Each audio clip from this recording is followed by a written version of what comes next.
within the Ministry of Energy and in the country generally, in terms of its mandate of providing reliable, adequate, and affordable energy, okay?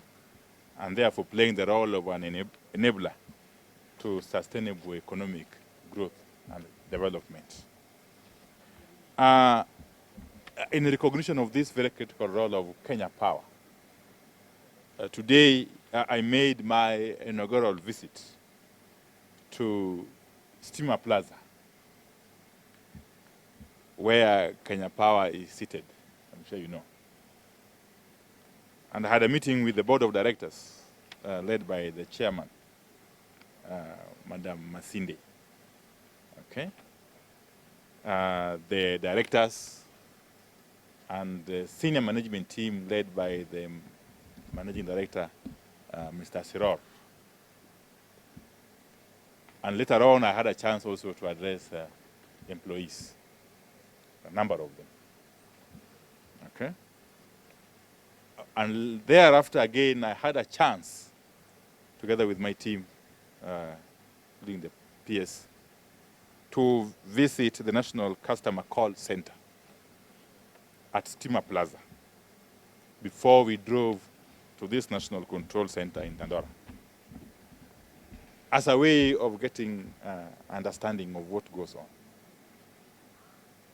The board of directors and management, of course, appraised me on the Kenya Power and Lighting Company's 5-year strategic plan,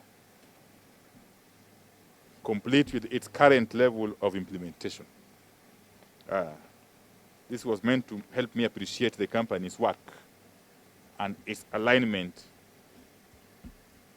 of strategies, policies, projects, and programs in support of various national, county, and sectoral strategies, policies, and programs. Now, the engagement also delved on the various challenges experienced, which are normal, I'm sure you know, which are experienced by the institution, and legislative, policy, and operational initiatives that have been put in place or over which they are seeking support from other government agencies and departments to enable it to address them in a manner that resonates well with the aspirations and expectations of various stakeholders, and especially the consumers of Kenya Power product, which is electricity. As the interface between the ministry and the energy sector generally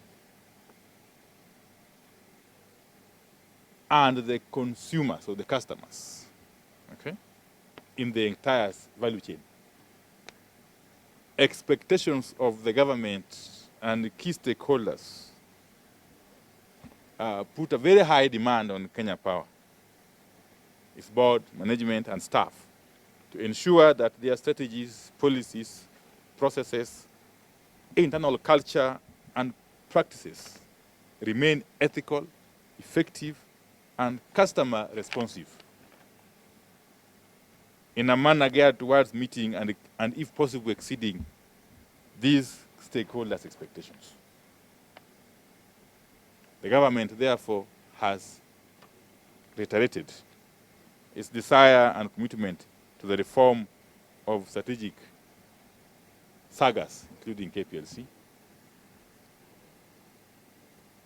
and for KPLC in particular, in order to transform it into an agile, technology adaptive, eco-friendly, ethical, and responsive, customer-centric institution, playing a leading role in the country's vision of transiting to total green energy by the year 2030, in line with our Vision 2030 agenda, which I'm sure you are all conversant with.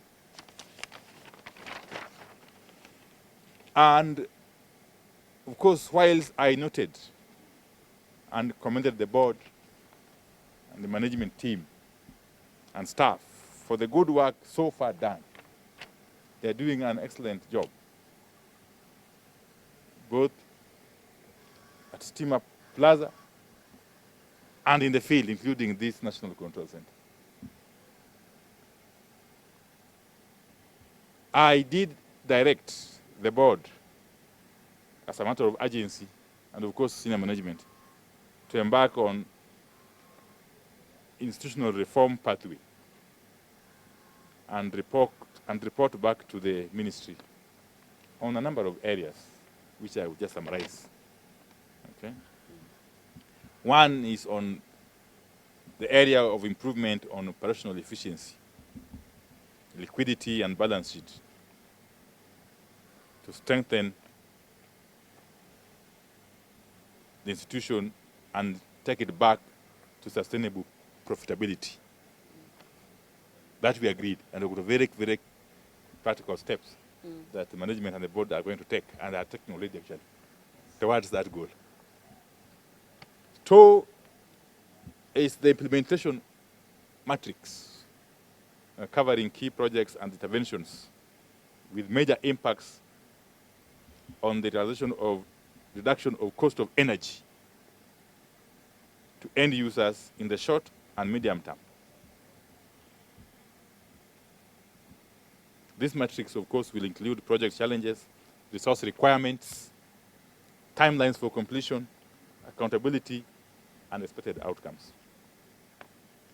Three is on the area of technical and commercial loss reduction strategy, with timelines to reduce the current loss levels, which you know is about 24%. We are thinking if it can bring it down to the allowable level of 19.5% or thereabout, within 3 years, it will be fine. A report on technical, operational, human capital capacity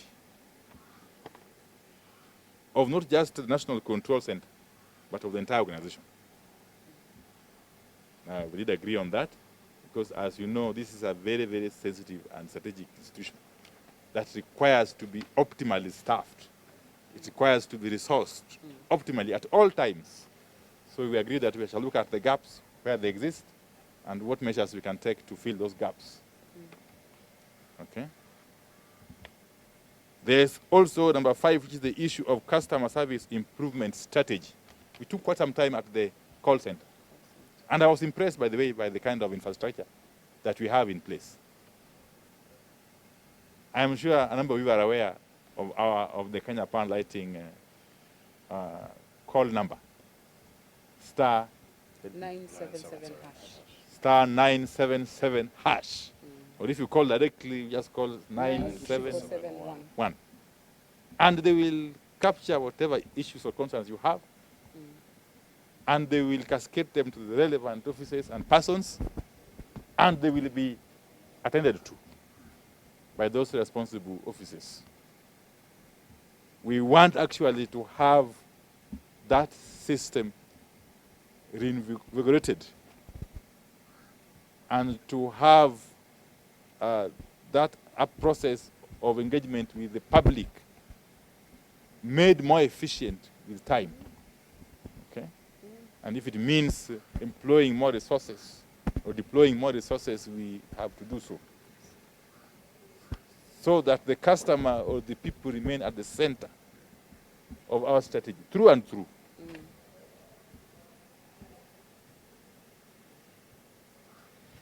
And number 6, it was the issue of supply chain and logistics strategy that would address the supply of critical materials and equipment at every stage. And I'm here referring to equipment and materials such as transformers, electricity poles, electricity meters, and so on and so forth. Cables and what have you. So that at every instance, the supply and stocks of these equipment and materials meet the demand. Meet the demand with a possible reserve. Okay? I have addressed the issue of the human capital. I don't want to reiterate it or belabor the point.